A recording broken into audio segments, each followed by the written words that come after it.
మాజీ ఎమ్మెల్యే నల్లపరెడ్డి ప్రసన్నకుమార్ రెడ్డికి పోలీసులు నోటీసులు ఇచ్చారు. ఈ నెల 25న విచారణకు రావాలని ఆ నోటీసులు ఆదేశించారు. కోవూరు ఎమ్మెల్యే వేమిరెడ్డి ప్రశాంత్ రెడ్డిపై అనుచిత వ్యాఖ్యలు చేసిన వివాదంలో ప్రసన్నకుమార్ రెడ్డిపై పోలీసులు కేసు పెట్టారు. ఆ కేసు విచారణలో భాగంగానే మాజీ ఎమ్మెల్యే వైసీపీ నేత అయిన ప్రసన్నకుమార్ రెడ్డికి నోటీసులు ఇచ్చారు పోలీసులు.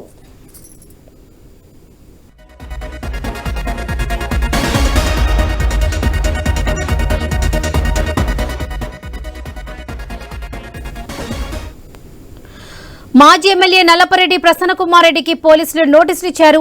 ఈ నెల 25న విచారణకు రావాలని ఆ నోటీసులు ఆదేశించారు పోలీసులు. కోవూరు ఎమ్మెల్యే వేమిరెడ్డి ప్రశాంత్ రెడ్డిపై అనుచిత వ్యాఖ్యలు చేసిన వివాదంలో ప్రసన్నకుమార్ రెడ్డికి పోలీసులు కేసు పెట్టారు. ఇదే విషయానికి సంబంధించి పూర్తి అప్డేట్స్ మా నెల్లూరు కరెస్పాండెంట్ సునీల్ అందిస్తారు. సునీల్.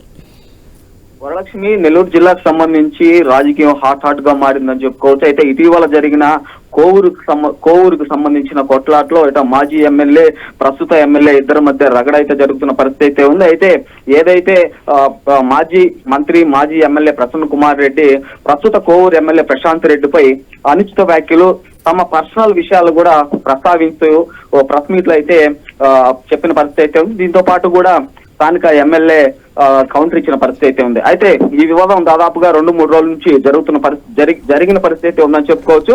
అనంతరం కూడా ప్రశాంత్ రెడ్డి, వేమిరెడ్డి ప్రశాంత్ రెడ్డి, అదేవిధంగా వేమిరెడ్డి ప్రభాకర్ రెడ్డికి సంబంధించిన వ్యక్తులు, అదేవిధంగా అభిమానులు కూడా ప్రశాంత్ రెడ్డిపై చేసిన అనుచిత వ్యాఖ్యలకు ప్రసన్నకుమార్ రెడ్డి ఇంటి పైన కూడా దాడి చేసిన పరిస్థితి ఉంది. అయితే దాడి చేసి తన ఇంట్లో ఉన్న ఫర్నిచర్ తో పాటు కూడా అన్ని పగలగొట్టి అక్కడ పనిచేసే వాళ్ళపై కూడా దాడి చేసే ప్రయత్నం అయితే చేశారంటే వాళ్ళు మాకు సంబంధం లేదు, మమ్మల్ని వదిలేసిందని గట్టిగా అరవడంతో పాటు కూడా అక్కడ నుంచి వెళ్లిపోయిన పరిస్థితి అయితే ఉంది.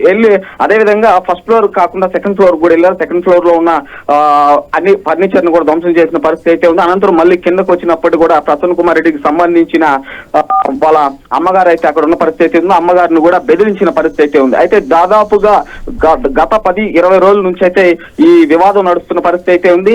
ఏదైతే ప్రస్తుత మహిళా ఎమ్మెల్యే కోవూరు ఎమ్మెల్యే ప్రశాంత్ రెడ్డిపై చేసిన అనుచిత వ్యాఖ్యలపై కూడా కోవూరు పోలీస్ స్టేషన్ లో అయితే ఆమె కేసు ఇచ్చిన పరిస్థితి అయితే ఉంది. అదేవిధంగా స్థానిక ఎస్పీ ఆఫీస్ లో కూడా కేసు ఇచ్చిన పరిస్థితి అయితే ఉంది. అయితే ఇది ఇలా జరుగుతుండగా ప్రశాంత్ రెడ్డి సంబంధించిన వ్యక్తులు మాజీ మంత్రి మాజీ ఎమ్మెల్యే ప్రసన్నకుమార్ రెడ్డి ఇంటిపై దాడి చేసిన పరిస్థితి అయితే ఉంది. అదే విధంగా వైసీపీ నాయకులతో పాటు కూడా ప్రసన్నకుమార్ రెడ్డి కూడా ఎస్పీని కలిశారు. అదే విధంగా పోలీస్ స్టేషన్ లో కూడా కేసు పెట్టిన పరిస్థితి అయితే ఉంది. అయితే మా ఎమ్మెల్యే ప్రశాంత్ రెడ్డి పెట్టిన కేసును అయితే కోవూరు అయితే ఎఫ్ఐఆర్ చేసిన పరిస్థితి అయితే ఉంది. ఎఫ్ఐఆర్ చేసి కూడా ప్రసన్నకుమార్ రెడ్డికి అయితే నోటీసులు ఇచ్చిన పరిస్థితి అయితే ఉంది. నోటీసులు ఇచ్చిన అనంతరం ఈ నెల 25 కోవూరు పోలీస్ స్టేషన్ కి విచారణకు రావాలని కూడా నిన్న నోటీసులు ఇచ్చారు. అదేవిధంగా ఈ రోజు కూడా మరో నోటీస్ ఇచ్చిన పరిస్థితి అయితే నెలకొందని చెప్పుకోవచ్చు. అయితే దాదాపుగా కూడా ఇటీవల జరుగుతున్న రాష్ట్ర వ్యాప్తంగా జరుగుతున్న వైసీపీ నాయకులు అరెస్టులకు సంబంధించి కూడా మనం చూసినట్లయితే కూడా 25 విచారణ అనంతరం మాజీ మంత్రి ప్రసన్నకుమార్ రెడ్డి అయితే అరెస్ట్ చేస్తారని మాటలు అయితే అధికంగా వినిపిస్తున్న పరిస్థితి. దీనికి సంబంధించి కూడా ప్రసన్నకుమార్ రెడ్డి నేనైతే ఎక్కడ కూడా తప్పు చేయలేదు, ఉన్న విషయాలు మాట్లాడాను, నేను ఎలాంటి విషయాల్లో తప్పు చేసినట్లు నిరూపిస్తే నేను జైలుకి వెళ్ళడానికి కూడా సిద్ధమని కూడా చెప్పిన పరిస్థితి అయితే ఉంది. అయితే దాదాపుగా మనం చూస్తే ఈ మాజీ ఎమ్మెల్యే స్థానిక ఎమ్మెల్యే ఇద్దరి మధ్య కూడా చూస్తే ప్రస్తుతం అయితే అనుచిత వ్యాఖ్యలపై కేసు కట్టిన పోలీసులు తన ఇంటిపై ధ్వంసం చేసి తను ఆ సమయంలో ఇంట్లో ఉంటే కూడా మాజీ ఎమ్మెల్యేని కూడా చంపేసి ఉంటారని భయపడిన పరిస్థితి అయితే ఉంది. అయితే అనుచిత వ్యాఖ్యలు కేసు కట్టి దీనిపై కేసు కట్టకపోవడంతో కూడా అధికార పార్టీ నాయకులు కావాలనే వాంటెడ్ గా చేస్తున్నారని కూడా ఇటు వైసీపీ నాయకులు అయితే ఆరోపిస్తున్న పరిస్థితి అయితే నెల్లూరు జిల్లాలో నెలకొందని చెప్పుకోవచ్చు. వరలక్ష్మి.